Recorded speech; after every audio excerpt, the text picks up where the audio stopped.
Good evening and welcome to News 20 at 5. I'm Taylor Bishop. And I'm Brea Baker.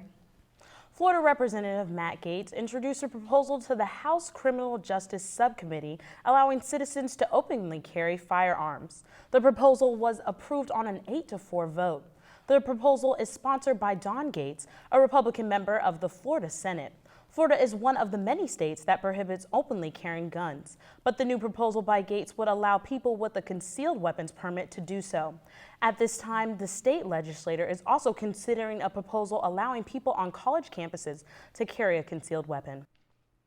The trial date has been set for two local teens facing charges in a fatal car crash.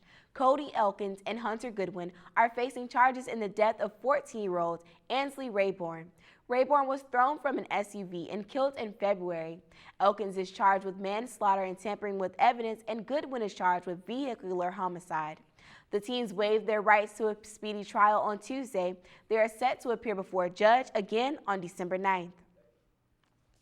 The Capital Area Healthy Start took on the necessary measures last year to curb the statistics that 50% of all pregnancies are not planned.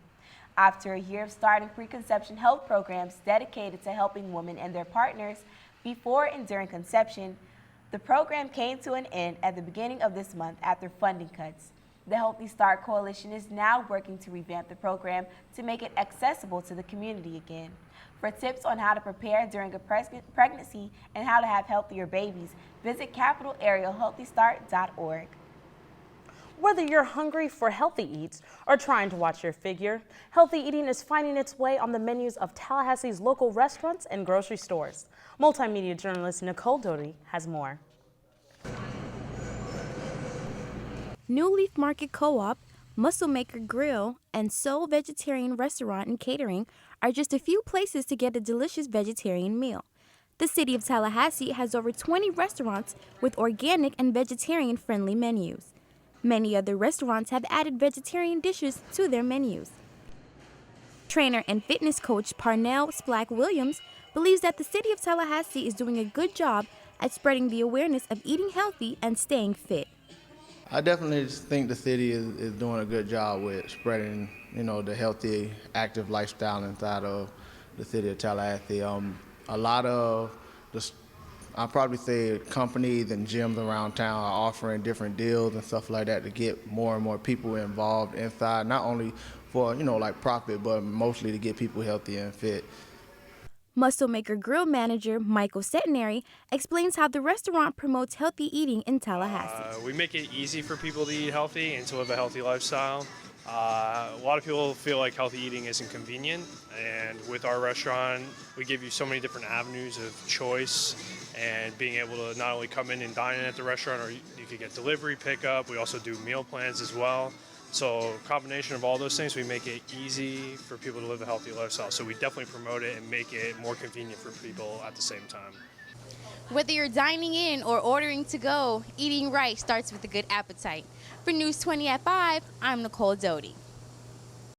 According to the Centers for Disease Control, a high fruit and vegetable intake may reduce the risk of cancers and other chronic diseases. A new airline may be on its way to Tallahassee. City Commissioner Scott Maddox is leading a campaign to get JetBlue to the city of Tallahassee. The campaign kicked off Tuesday morning at the Tallahassee Chamber of Commerce annual breakfast at the Donald L. Tucker Civic Center. Chamber members launched the Get Blue Tallahassee campaign. The campaign is aimed at attracting JetBlue flights to and from the Tallahassee International Airport. JetBlue's low-cost fare structure would reduce overall ticket prices. The campaign is expected to last for 4 months. And the employment numbers released by the Florida Department of Economic Opportunity shows that Leon County has added more jobs for the second consecutive month. According to the records, 435 jobs were added last month for the county. For the last 2 months combined, the county has added a total of 879 jobs. Compared to last year's report, the city is expected to see a significant amount of jobs added over the next 2 months.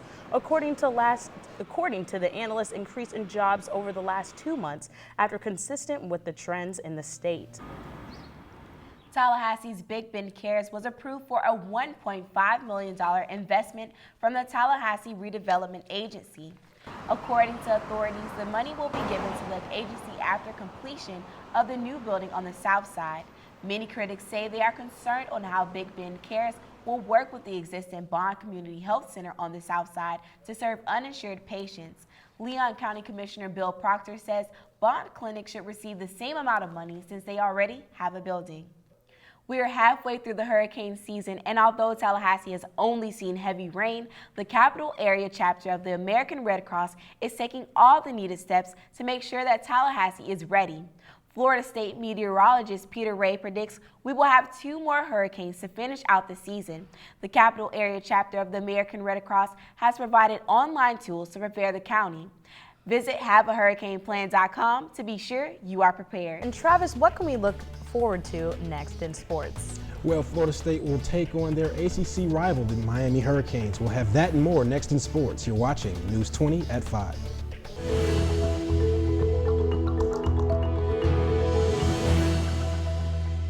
Welcome back to News 20 at 5. I'm Travis Milton with your sports. The Florida A&M Rattlers are returning home this week to take on the North Carolina Central Eagles. The Rattlers took on the Savannah State Tigers last weekend and finished with a 37-27 loss. The Rattlers are still winless on the season and in the Mid-Eastern Athletic Conference as they hope to change their record with a win against the Eagles. That's all we have in sports. Back to you at the desk. Coming up after the break, we'll have information on how you can tour the spring house designed by well-known architect Frank Lloyd. Stay tuned, you're watching News 20 at 5. Welcome back to News 20 at 5. I'm Taylor Bishop. The only private residence in Florida designed by Frank Lloyd Wright, the acclaimed architect, will be open for tours this Sunday.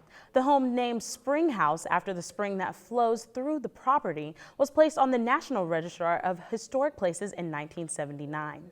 Guests are welcome every second Sunday of the month between 2 and 4 for multiple tours. And so, Shikorio, can we get a quick recap of that 5-day forecast? Why, of course, Taylor. For the 5-day forecast, we'll have mostly cloudy and partly sunny skies. Please keep in mind on Saturday, we'll have a few afternoon showers for those tailgating on game day. So please make sure you have your umbrella ready. We'll have the highs in the high and low 80s, and lows will range in the mid to low 60s. And that's all for weather today. And that's going to do it for us tonight. For Travis and Shikoria, I'm Taylor Bishop. And I'm Brea Baker. Thanks for watching, and remember to also follow us at FAMUTVnews.com for more news updates. Have a great evening.